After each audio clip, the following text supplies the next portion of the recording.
பேசிக்கா உங்களுடைய சம்பளம் எவ்வளவுக்கு எவ்வளவு ஏறுதோ அதே அளவுக்கு உங்களுடைய இஎம்ஐ நீங்க கூட்டிக்கிட்டே போறதுதான் இந்த மெத்தட். இதுல ஒண்ணுமே சில ட்ரீக்ஸ் பண்ணி நான் உங்களுக்கு பெஸ்ட் வழியில சொல்றேன்.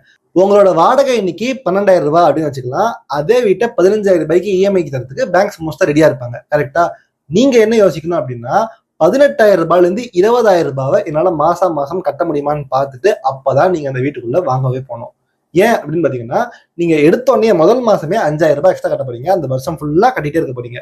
சோ உங்களுக்கு ஒரு 30,000 ரூபாய் சம்பளம்னு வச்சுக்கலாம். உங்களுடைய பார்ட்னர் ஒய்ஃபோ ஹஸ்பண்டுக்கோ அவங்களுக்கு ஒரு 30,000 ரூபாய் சம்பளம் அப்படின்னு வச்சுக்கலாம். மொத்தம் 60,000 ரூபாய் வருது. 20,000 ரூபாவை நீங்க உங்களுடைய வீட்டுக்கு இஎம்ஐ மட்டுமே கட்டுறீங்க. 5,000 ரூபாய் எக்ஸ்ட்ரா கட்டுறீங்க. முதல் வருஷம் ஃபுல்லா இந்த 5,000 ரூபாய் போய் கிட்டத்தட்ட 60,000 ரூபாய் எக்ஸ்ட்ராவா உங்களுடைய அசல நீங்க குறைச்சிருப்பீங்க. இந்த 60,000 ரூபாய்க்கு நீங்க ஃபியூச்சர்ல லாங் டேர்ம்ல வட்டியை கட்ட போறது இல்ல. புரியுற மாதிரி சொன்னோம்னா இந்த 60,000 ரூபாய்க்கு ஒரு வருஷத்துக்கு நீங்க 9% வட்டியை மிஸ் பண்ணல. 30 வருஷம் 9% கட்டினா எவ்வளவு காசு வருமோ அதை நீங்க